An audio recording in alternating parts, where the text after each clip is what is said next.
Sip. Bismillahirrahmanirrahim. Assalamualaikum warahmatullahi wabarakatuh. Perkenalkan, nama saya Muhammad Nopal dari kelompok 1, kelompok konduktor. NIM saya 1250603011111028. Di sini saya akan melanjutkan penjelasan dari saudara Riki tentang konduktor. Silakan menyaksikan.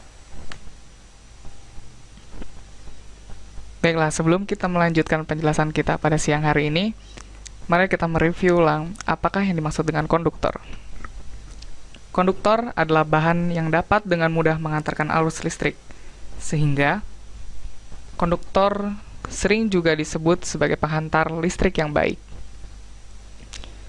Pada konduktor yang baik, jumlah elektron-elektron bebas, yaitu elektron-elektron yang mempunyai energi yang cukup besar atau yang terletak pada lintasan yang paling luar, banyak, dan bebas bergerak.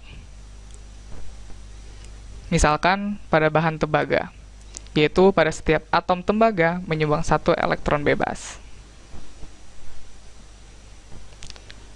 Selanjutnya adalah pengaruh perubahan temperatur terhadap nilai tahanan resistensi.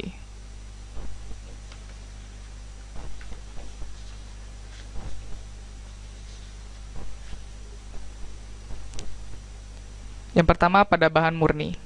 Di sini kita menemukan satu buah rumusan yang dimana adalah R sama dengan R0 dalam kurung 1 ditambah alfa dikali T dikurang T0, di mana R adalah besar hambatan setelah terjadinya perubahan suhu, dan R0 adalah besar hambatan awal sebelum terjadinya perubahan suhu, T adalah temperatur suhu air dalam derajat Celcius, dan T0 adalah temperatur suhu awal dalam derajat Celcius, dan alfa adalah koefisien temperatur tahanan.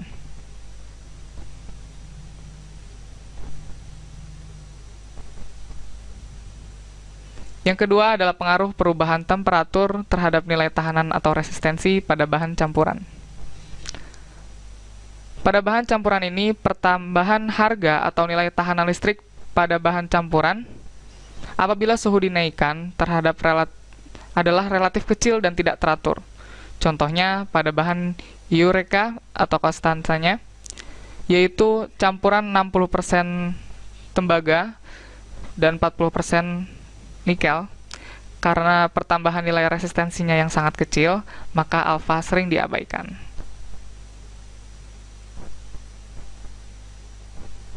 Yang selanjutnya, bahan tahanan atau resistor. Bahan tahanan atau resistor adalah suatu bahan listrik yang dapat menyalurkan alur listrik, akan tetapi mempunyai tahanan listrik atau resistivitas yang tinggi atau konduktivitasnya rendah. Resistor adalah perangkat atau komponen elektronika yang dapat digunakan untuk membatasi aliran arus listrik. Sudah dapat dipastikan, hampir setiap semua rangkaian elektronika itu menggunakan resistor.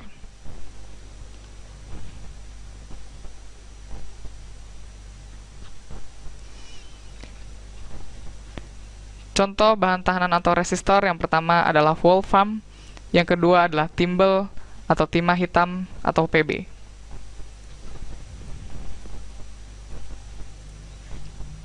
Yang pertama kita akan membahas wolfram. Apakah itu wolfram? Wolfram merupakan termasuk jenis logam yang sangat berat, berwarna putih keabu-abuan, mempunyai titik cair tertinggi di antara logam-logam padat lainnya. Sifat-sifatnya bisa dilihat di sini. Sifat mekanismenya, tegangan tarik maksimum 590.000 PSI, dan titik cairnya yaitu 3.390 derajat Celcius, titik didihnya 5.930 derajat Celcius, konduktivitas termis 0,4 kal per cm second derajat Celcius, koefisien muai panjangnya yaitu 4,5 dikali 10 pangkat min 6, sifat kimianya yaitu pada suhu 2000 derajat, 1001 gram wolfram murni dapat bersenyawa dengan O2 untuk membentuk WO2 dan WO3.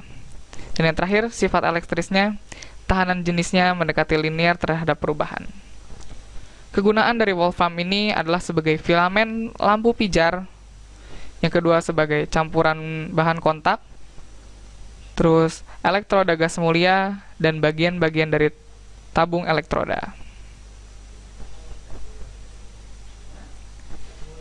Yang kedua adalah timbel atau timah hitam, atau kita sebut sebagai PB. Di pasaran banyak dijumpai sebagai timbel yang berupa lempengan dengan ukuran 3 kali 1,5 meter atau 10 dikali 2,5 meter dengan tebal kira-kira 0,3 sampai 12 mm. Sifat-sifatnya antara lain sangat lunak dan mudah dikerjakan. Yang kedua, mempunyai berat jenis dan massa jenis yang tinggi. Yang ketiga, titik kerburnya rendah. Yang keempat, tegangan tariknya pula sangat rendah.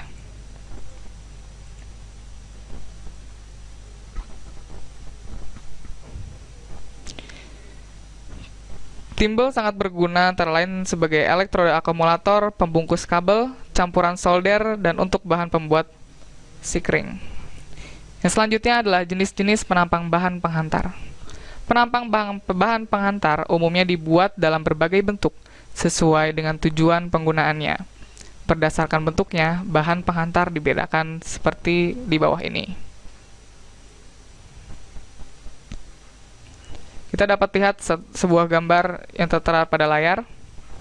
Yang pertama yaitu menunjukkan penampang yang berbentuk bulat, seperti gambar yang ada pada gambar A ini.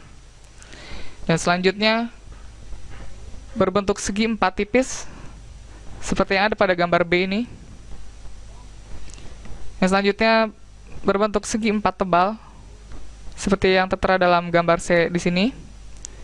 Selanjutnya berbentuk kanal, seperti gambar yang ada di gambar D. Dan yang terakhir, stranded atau berbelit atau serabut, seperti gambar yang tertera pada gambar E di sini. Jadi setiap penampang bahan penghantar memiliki bentuk yang tentunya memiliki tujuan atau kegunaan yang berbeda-beda. Selanjutnya adalah jenis-jenis konduktor. Konduktor atau penghantar dapat mengacu pada beberapa hal berikut.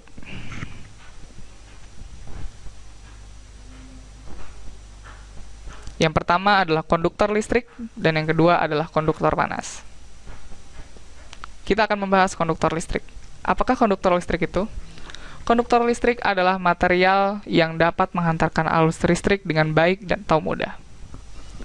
Dan konduktor listrik adalah penghantar dalam teknik elektronika dalam zat yang dapat menghasilkan arus listrik, baik berupa zat padat, cair, ataupun gas. Karena sifatnya yang konduktif, maka disebut sebagai konduktor. Contoh konduktor listrik. Pada umumnya konduktor listrik bersifat logam, seperti yang tertera contoh pada layar. Yang pertama adalah emas, perak, tembaga, aluminium, zinc, dan besi.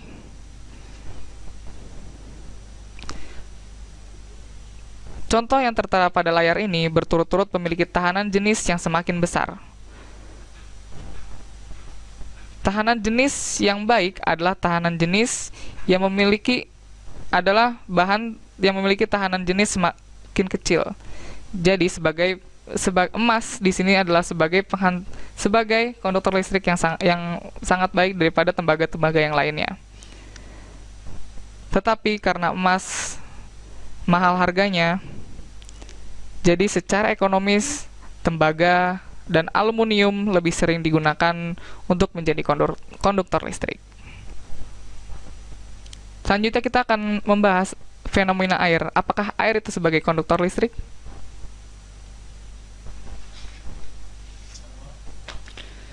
Air adalah konduktor listrik yang sangat lemah, terutama air murni. Air yang sebenarnya digunakan sebagai isolator. Yang menghantarkan listrik-listrik di dalam air sebenarnya bukanlah H2O, melainkan bahan kimia yang larut di dalamnya. Garam misalnya. air laut 100 kali lebih bagus dalam menghantarkan listrik dibandingkan dengan air tawar. Jadi, karena air laut lebih banyak mengandung garam, jadi air laut lebih baik 100 kali untuk menghantarkan listrik daripada air tawar. Tetapi sejuta kali lebih buruk dibandingkan dengan perak.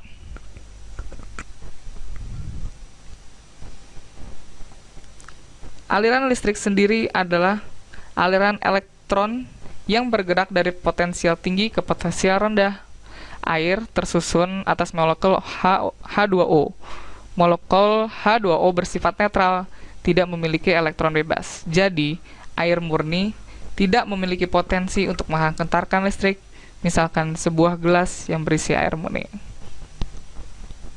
Jadi kita dapat kesimpulan bahwa air merupakan konduktor listrik yang lemah, walaupun sebenarnya air murni adalah lebih sering digunakan sebagai isolator, karena air hanya terkandung H2O, sedangkan zat yang membantu untuk menghantarkan listrik adalah garam. Yang terakhir adalah tanya jawab.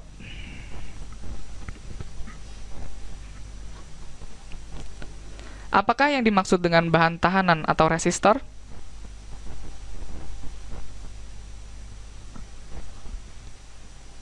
Jawabannya adalah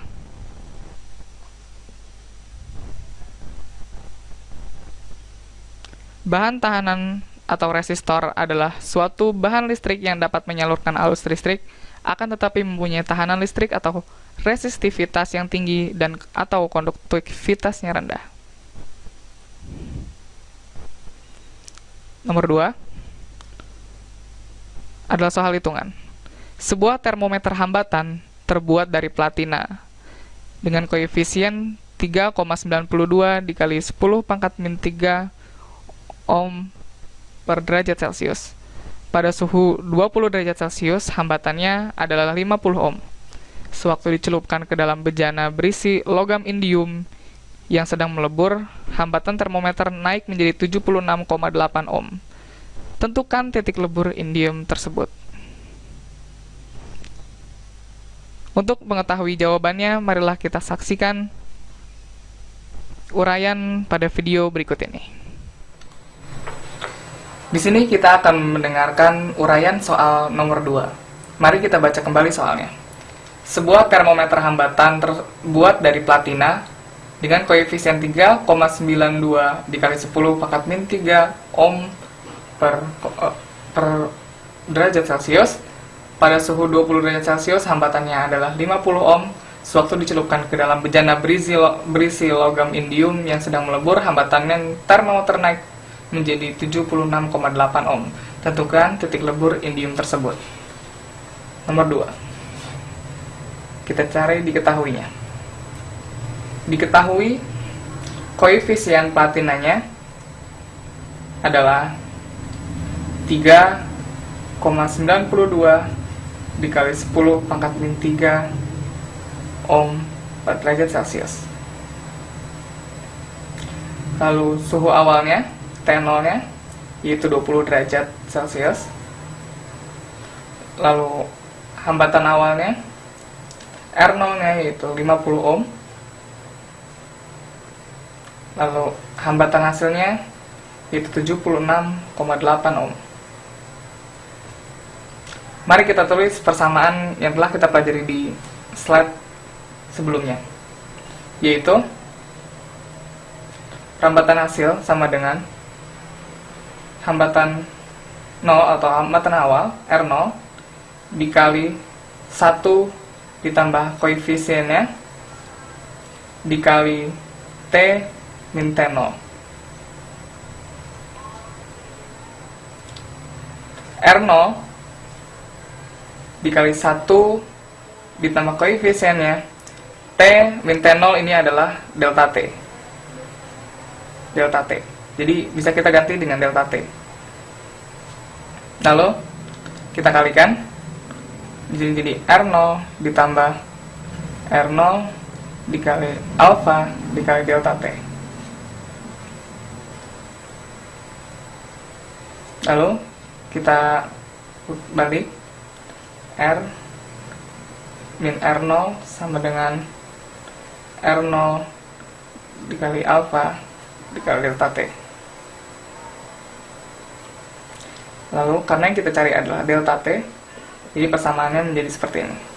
R min R0 per R0 dikali alfa. Lalu kita masukkan R-nya adalah 76,8 ohm dikurang R0-nya yaitu 50 ohm per R0-nya yaitu 50 ohm dikali koefisiennya yaitu 3,92 dikali 10 pangkat min 3 ohm per derajat Celcius. Lalu setelah kita hitung akan menghasilkan 136,7 derajat Celcius.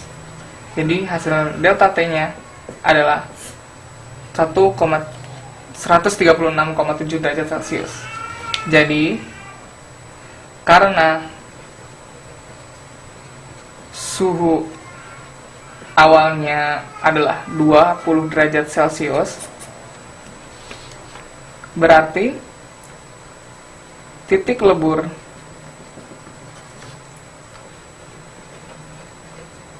indium adalah 136,7 derajat Celcius ditambah 20 derajat Celcius sama dengan 156,7 derajat Celcius. Jadi inilah hasilnya. Terima kasih. Oke, mungkin cukup sekian dan terima kasih. Maaf bila ada salah-salah kata. Billahi taufik wal hidayah. Wassalamualaikum warahmatullahi wabarakatuh.